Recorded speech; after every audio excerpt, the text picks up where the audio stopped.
Assalamualaikum. Ondeh mandeh rancak bana.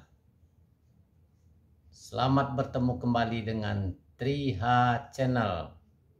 Bagi sahabat-sahabat yang baru bergabung, silakan tekan tombol subscribe, like, komen, dan share agar bisa mendapatkan video-video terbaru dari Triha Channel.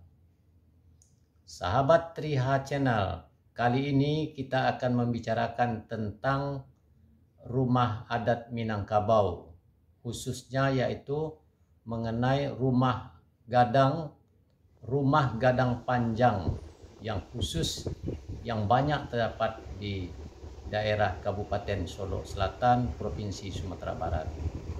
Rumah gadang panjang yang ada di Kabupaten Solo Selatan ini beraneka ragam bentuknya, namun mempunyai ciri khas tersendiri, berbeda dengan rumah gadang panjang yang ada di daerah lain seperti di Solo dan di Sijunjung.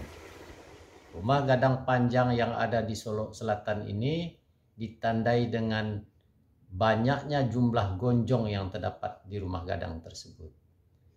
Dan rumah gadang panjang yang ada di Solo Selatan ini mempunyai gonjong lebih dari 6. Itulah tanda-tanda dari sebuah rumah gadang panjang yang ada di Solo Selatan. Berbeda dengan yang ada di daerah terutama daerah Sulit Air Kabupaten Solo, itu jumlah gonjongnya cuma 4, cuman ruangnya yang panjang. Dan begitu juga di daerah Kinari Solo juga jumlah gonjongnya cuma ada 4, tapi ruangnya yang panjang. Ada satu lagi rumah gadang panjang yang ada di Sijunjung, yaitu tepatnya di Jambulipo, Sungai Tarok, Kecamatan Sungai Tarok, Kabupaten Sijunjung, Provinsi Sumatera Barat. Di situ ada rumah panjang yang gonjongnya itu ada 6, tapi tangganya ada 3. Sedangkan yang di Sulit Air gonjongnya 4, tangganya 4. Yang di Kinari tangganya ada 2, gonjongnya juga ada 4. Namun yang di Solo Selatan mempunyai ciri khas tersendiri, yaitu rumah gadang panjang yang ada di daerah Solo Selatan, baik itu yang berada di wilayah adat Sungai Pagu maupun di wilayah adat Sangir, ya, Rantau Dua Balai Koto, yaitu rumah gadang panjang yang banyak terdapat di Kabupaten Solo Selatan ini, yaitu ditandai dengan banyaknya jumlah gonjong yang ada di rumah gadang tersebut, di samping juga ruangannya yang panjang. Rumah gadang terpanjang yang ada di alam Minangkabau yaitu terdapat di daerah Abai Sangir. Jumlah gonjongnya sebanyak 14 gonjong dan jumlah ruangnya sebanyak 21 ruang. Itulah rumah gadang yang terpanjang yang terdapat di daerah wilayah alam Minangkabau atau Sumatera Barat. Namun kalau kita lihat secara spesifik lagi di antara dua wilayah adat ini, yaitu adat Kabupaten Solo Selatan ini kan terdiri dari dua wilayah adat. Yang pertama yaitu wilayah adat yang disebut dengan Alam Serambi Sungai Pagu. Yang kedua yaitu wilayah adat Sangir Rantau Dua Balai Koto. Ini juga ada perbedaannya. Kalau di daerah Sungai Pagu, rumah panjangnya itu karena Sungai Pagu itu merupakan serambi alam Minangkabau, rumah gadang panjangnya itu juga ada yang mengadopsi dari rumah-rumah gadang yang ada di daerah lain seperti dari Sijunjung, dari Solo.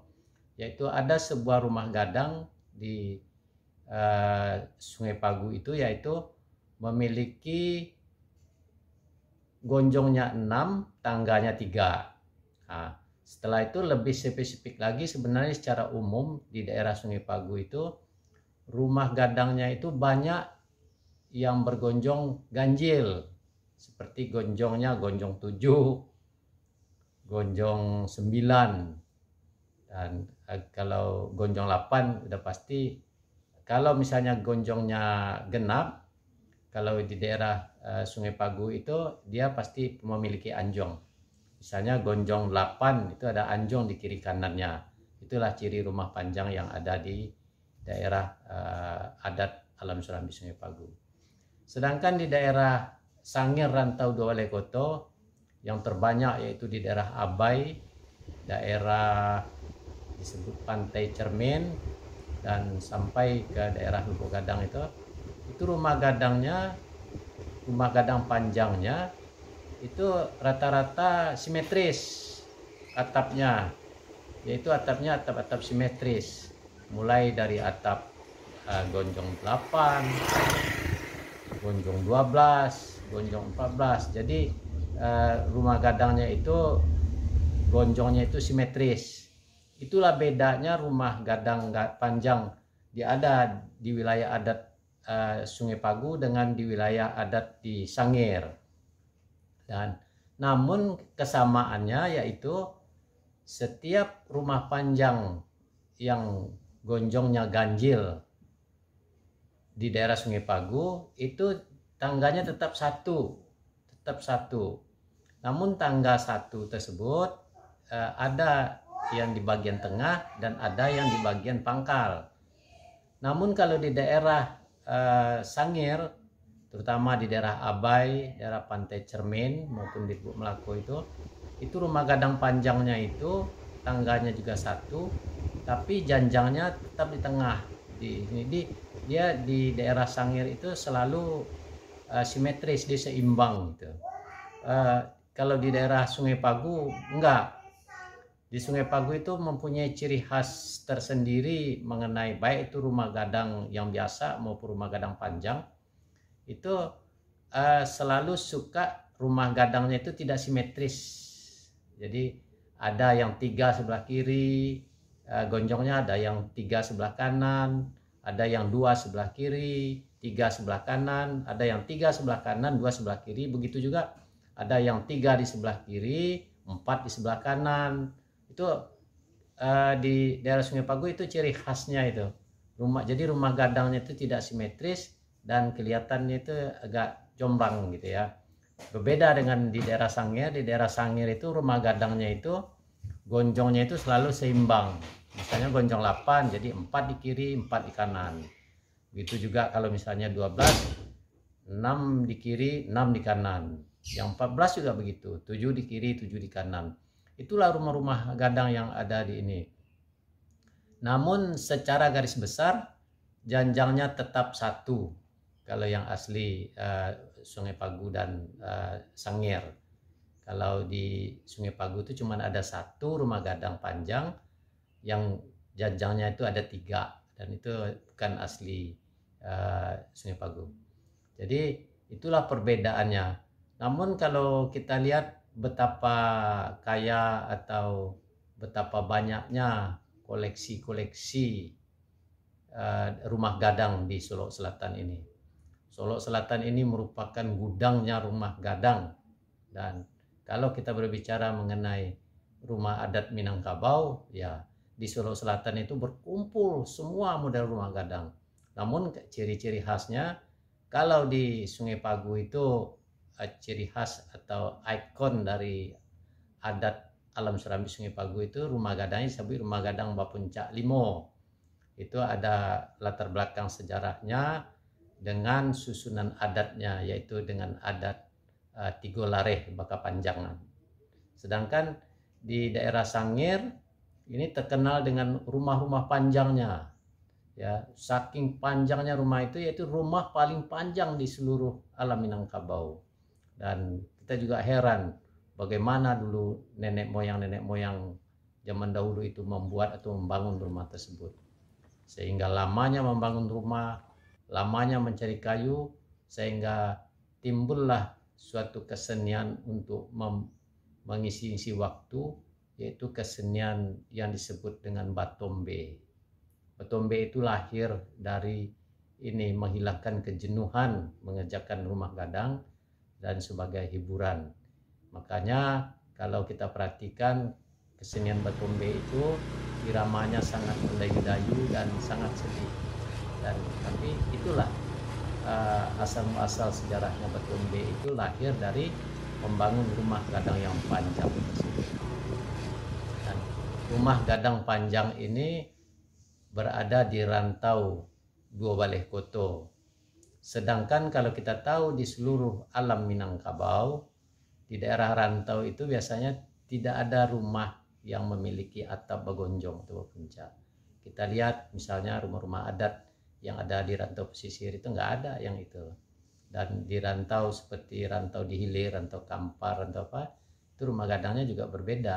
Dia tidak mempunyai puncak-puncak yang runcing-runcing begitu. Namun di daerah Sangir rantau Dua Baleh Koto, nah rumah gadangnya rumah gadang panjang. Itulah sebagai ikon dari wilayah rantau Dua Baleh Koto. Rumah panjang, rumah gadang panjang, rumah adat Minangkabau khas yang ada di daerah rantau Dua Baleh Koto Sangir. Dan secara keseluruhannya Kabupaten Solok Selatan ini sangat kaya dengan khasanah rumah gadang dengan bermacam-macam bentuk. Malah sekarang telah ada lagi rumah gadang yang di daerah Sangir ini karena mungkin mengingat untuk kekuatannya dibuat dari semen, gitu ya. Seperti di daerah Sungai Kunyi, gitu ya, Kecamatan Sangir Balejenggo itu rumah gadangnya sekarang kebanyakan sudah dibuat dari semen, dari beton, dan tidak lagi dari kayu. Dan bentuknya persis, susunan ruangannya juga sama sebagaimana pakemnya sebuah rumah gadang. Susunan kamar, susunan ruang, maupun bentuk arsitekturnya, begitu juga ragam ukirnya sama persis dengan rumah yang terbuat dari kayu. Dan itulah merupakan kekayaan atau kearifan lokal dari masyarakat yang ada di Kabupaten Solok Selatan. Semoga warisan ini dapat terjaga dan lestari dan merupakan warisan untuk generasi-generasi yang akan datang, budaya dan keahlian yang tinggi ini dari nenek moyang orang Solok Selatan. Demikianlah sekilas tentang bincang-bincang kita mengenai rumah gadang panjang yang ada di Kabupaten Solok Selatan, Provinsi Sumatera Barat. Semoga tayangan ini bermanfaat. Terima kasih telah menonton video ini. Sampai jumpa lagi pada video yang akan datang. Wassalam.